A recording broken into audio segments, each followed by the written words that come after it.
An idle mind is the devil's workshop. The devil roams around seeking whom he may devour. You ever heard that before? It's in the Bible.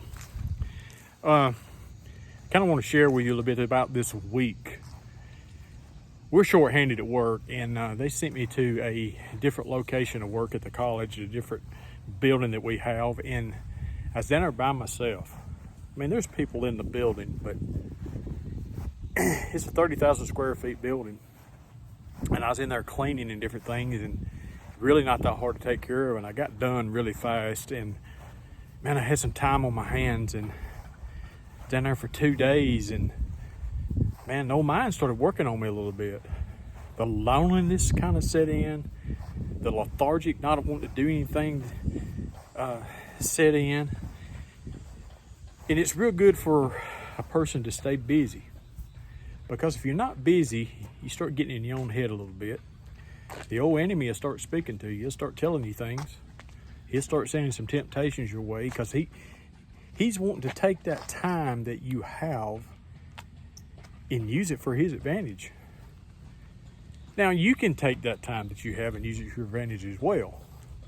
I mean, if you are reading your Bible or whatever, but most of the time, let's get real. We're scrolling our phone, right? We're watching videos. We're doing this and that. We're letting our mind just go anywhere. We have no purpose. We have no anything. So, being isolated and alone, it's not a good thing for us human beings to do. Some people can function that way and be fine, but I don't know very many that can, because depression sets in and the isolation things set in, and you're not pouring anything into anybody else. You're not helping anybody else. You're just all about your privacy, your business, and what you're doing. Now let's turn this table around just a little bit.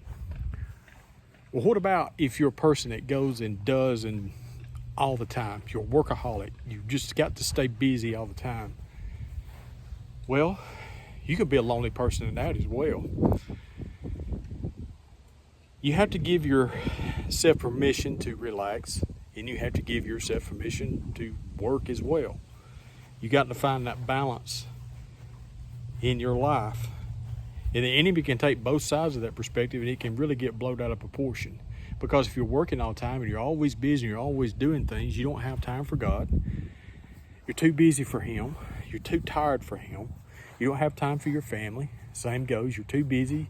You're too tired for them as well. So it's kind of weird how this works. You work hard. You put in the time in your job and different things that life demands and it calls for. It makes you tired. Whether if you're lazy and you're lethargic and you don't have a whole lot to do and you're idle a lot, that makes me more tired than working hard. Because when I walk away from a day that I've put in and I've done a really good day's work and I've accomplished something for that day and I feel like I have been productive for that day, it gives me a sense of value.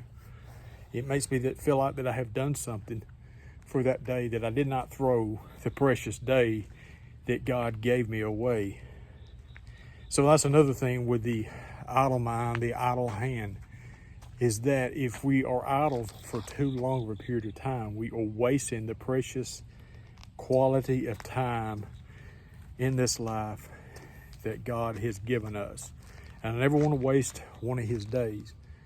Is days to take and just do nothing and relax okay? Absolutely. Especially we call them vacations. We vacate from life for a period of time. We may vacate from a situation that's hard to handle right now for a short period of time, but don't stay there too long.